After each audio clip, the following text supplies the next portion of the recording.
Nós temos falado muito sobre o fim do auxílio emergencial, do possível impacto que ele poderá ter do ponto de vista econômico, do ponto de vista social, já que foi importante para segurar a renda, dar renda para milhões de brasileiros durante a fase pior da pandemia, só que nós ainda temos um quadro de desemprego muito elevado, que pode ainda aumentar, e o auxílio emergencial seria importante. O governo pensou na ideia de criar um novo programa social, Renda Cidadã, Renda Brasil, faltam recursos, tem todo aquele impasse relacionado à necessidade de um ajuste fiscal, um ajuste das finanças públicas, de se respeitar o teto de gastos, e agora um projeto do Senado prevê substituir o Bolsa Família e outros programas por um plano de redução da pobreza. O plano foi batizado de Lei de Responsabilidade Social, e agora eu vou conversar com o autor desse projeto, que é o senador Tasso Gereissati, do PSDB do Ceará. Senador, boa tarde. Boa tarde, Denise. É um prazer estar com você. Bom, senador, é um trabalho muito difícil, né? Você assegurar, de um lado, essa assistência social tão necessária e, ao mesmo tempo, ter responsabilidade fiscal, que também é necessário até por uma questão de credibilidade do país e atração de investimentos, não é? É muito difícil. Esse trabalho, na verdade, foi organizado por um conjunto de professores e técnicos, economistas, sociólogos, coordenado pelo CDPP de São Paulo, e que nós fizemos apenas alguns ajustes. E ele nasceu diante da clareza da necessidade, depois da pandemia, de um programa que seja estruturante, que seja auxiliar àqueles que têm renda na linha de pobreza ou abaixo da linha de pobreza, e, ao mesmo tempo, respeite o quadro fiscal, principalmente o teto de gastos. Agora, qual seria a origem dos recursos necessários? Bom, a origem seria várias. O programa ele tem 3 pontos básicos. O primeiro ponto básico é a própria Bolsa Família, praticamente aqueles que já estão na Bolsa Família, com um valor um pouco alterado. O outro já não é propriamente um dinheiro dado, é um depósito feito para famílias que vivem em condição de instabilidade. Porque você lembra que, basicamente, todos esses projetos de pobreza se destinam àqueles informais. Aqui nós atingimos todo mundo, queremos atingir todo mundo. Não só os informais, como os formais também, que têm muita estabilidade, como é o caso, por exemplo, dos desempregados de hoje, que trabalham normalmente com emprego formal, mas estão desempregados. Então, visa atingir esse público, mas com um depósito, que tecnicamente está bem explicado e nós não temos tempo para falar nele aqui. E o terceiro ponto é aquele bolsa o depósito para educação, para que garanta às famílias, ou formais ou informais, a longo prazo, que garanta os seus dependentes de ensino fundamental e ensino médio fiquem na escola, se mantenham na escola para que possam receber esses depósitos. Então, essa é uma questão. Os valores, basicamente, sairiam de vários pontos. Um, da própria Bolsa Família, que continua apenas com o seu valor um pouco majorado. Outro, de uma reclassificação da maneira dos critérios de pagamento do bônus salarial. Outro, de um depósito das emendas dos parlamentares, ou individuais ou de bancada, sendo que essas seriam a critério dos parlamentares e, portanto, não obrigatória. E outra fonte seria a redução dos benefícios fiscais de aproximadamente 15%. E que benefícios fiscais seriam esses? Bom, nós temos, tecnicamente chamado de gastos tributários, são ao redor de 350 bilhões. São isenções, benefícios tributários que empresas recebem para desenvolver determinados objetivos.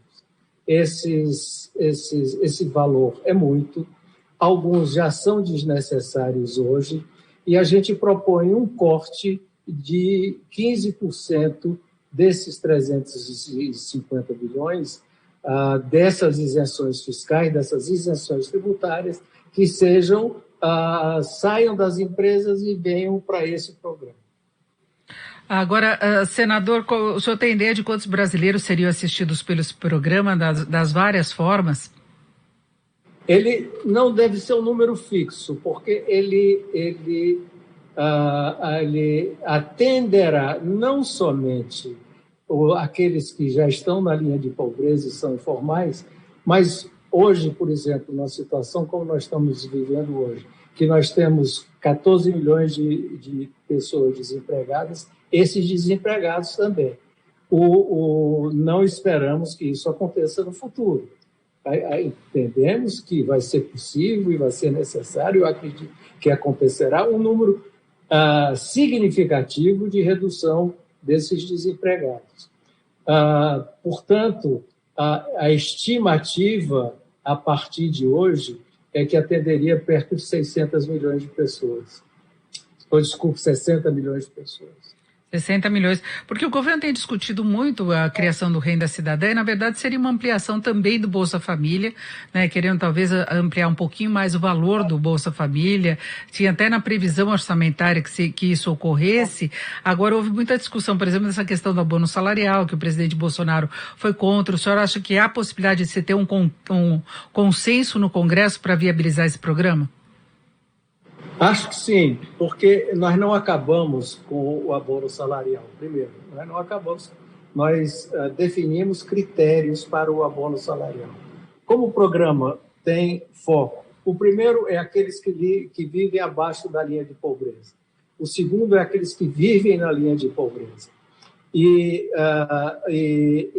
aqueles, portanto, que estão acima dessas duas linhas, terão critério de receber auxílios do governo. O bônus salarial é um tipo de auxílio e ele vai ter critérios diferentes em função, principalmente, do tamanho da família daquele que recebe o bônus salarial.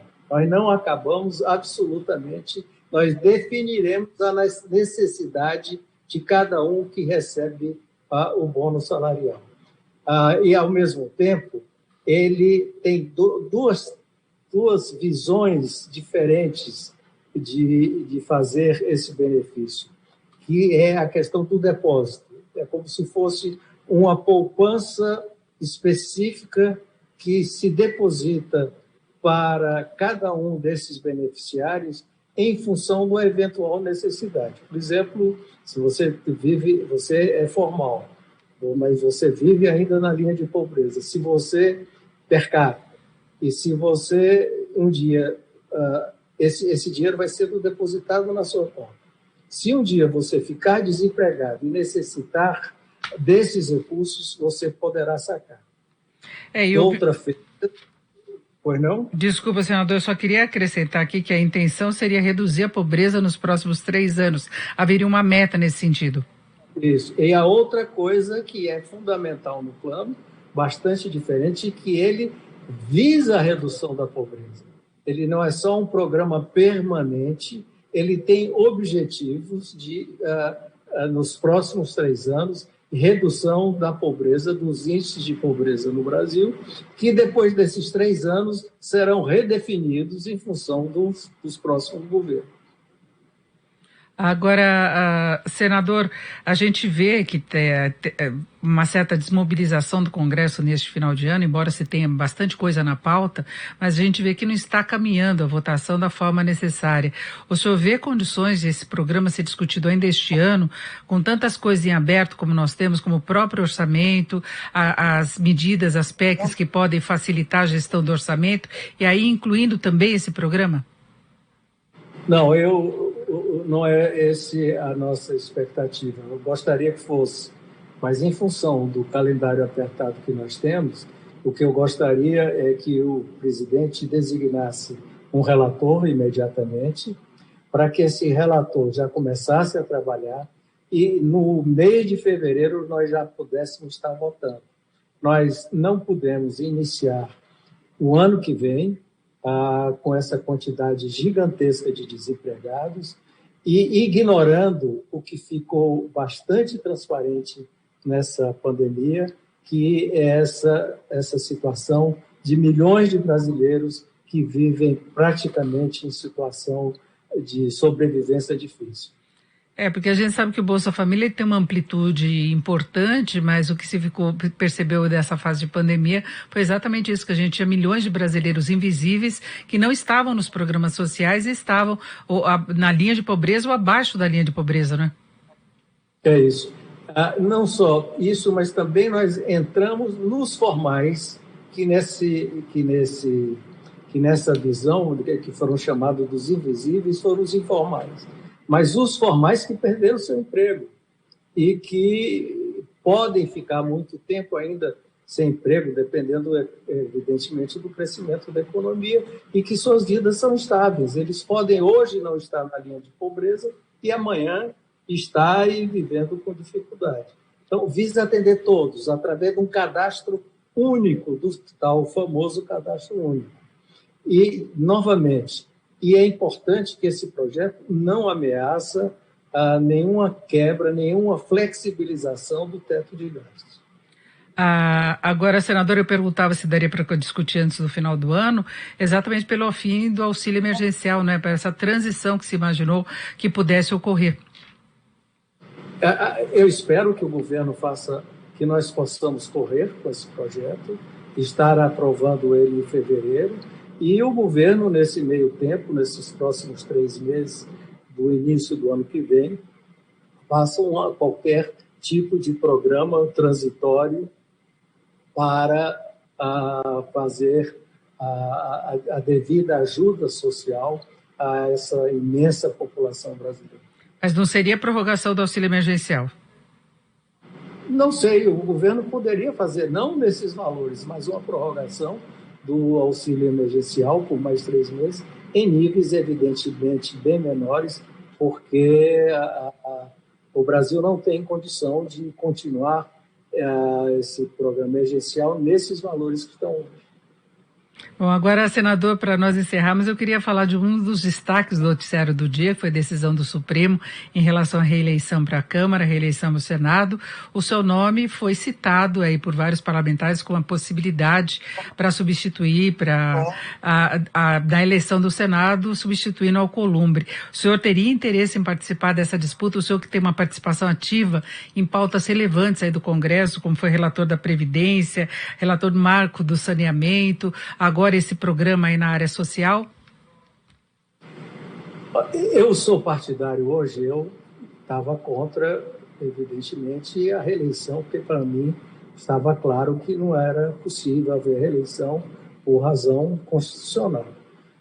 Eu sou favorável hoje que seja mantida a tradição do Senado, que cabe ao maior partido indicar o candidato à presidência do Senado. É claro que eu me sinto muito lisonjeado com alguns colegas que lembraram do meu nome e que sugerem meu nome, mas eu acho que o melhor para o Senado, para a estabilidade, para o nosso país nesse momento, é que seja feita essa eleição dentro de um acordo e que nós voltemos à tradição de indicação do maior partido.